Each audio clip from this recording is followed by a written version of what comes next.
Salut tout le monde, un petit billet rapide aujourd'hui, je voulais parler d'une rumeur sur Max Verstappen qui traîne depuis 10 jours.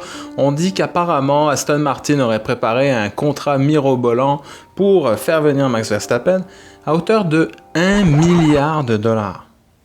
1 milliard, vous avez bien entendu, 1 milliard, mais ça n'a aucun sens. Alors Max Verstappen chez Aston Martin, oui, moi j'y crois, je pense que c'est tout à fait réaliste pour tout un tas de raisons que je vous ai énumérées dans cette vidéo, je vous invite à la regarder d'ailleurs, vous avez été nombreux à commenter. Non, vraiment 1 milliard, ça n'a absolument aucun sens, on parle vraiment seulement du salaire en plus, donc pas de bonus pour les points ou pour les victoires ou pour un éventuel championnat, pas de merchandising inclus là-dedans, vraiment le salaire de base. Alors faut comprendre que le salaire du pilote, des pilotes d'ailleurs, n'est pas compté dans le plafond budgétaire en Formule 1. Ça laisse libre cours vraiment à toutes sortes de folies. Alors évidemment, dans un cas comme ça, 1 milliard, c'est quand même énorme. Alors on peut imaginer que ce serait réparti sur plusieurs années, donc peut-être un contrat de 4 ou 5 ans, ce qui nous ferait quand même 200 à 250 millions de dollars par année comme salaire de base. C'est absolument incroyable pour un pilote de F1, c'est du jamais vu. Pour comparaison d'ailleurs, parmi les salaires les plus gros là, estimés dans l'histoire de la F1, eh bien déjà le salaire de Max Verstappen chez Red Bull l'an dernier, par exemple, est estimé à 60 millions de dollars. C'est quand même énorme. On estime que Ferrari payait à peu près 59 millions pour les services de Sébastien Vettel lorsqu'il est arrivé de chez Red Bull. McLaren avait donné presque 50 millions à Alonso lors de sa dernière année avant qu'il prenne une pause sabbatique de F1. On peut aussi parler de Lewis Hamilton qui, avec ses exploits chez Mercedes, a réussi à obtenir jusqu'à 70 millions de dollars comme salaire pour une saison. Alors comme on voit, même si c'est des chiffres absolument exorbitants qu'on serait tous très heureux de négocier avec notre patron,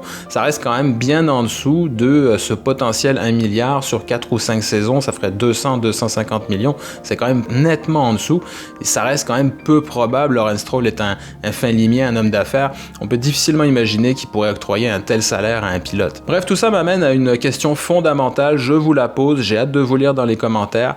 Est-ce que les salaires des pilotes de F1 devraient être comptabilisés dans le plafond budgétaire des écuries? Est-ce que ça permettrait de niveler le plateau encore plus, de rationaliser tout ça, de forcer en fait finalement les écuries à choisir entre investir de l'argent dans le développement de leur monoplace ou dans le recrutement d'un pilote de renom? Je pense que ça serait quelque chose quand même d'intéressant à étudier pour les futurs règlements de la F1. Je vous laisse là-dessus, on en discute. Abonnez-vous, laissez un like, c'était Formula Tom, à très bientôt. Ciao!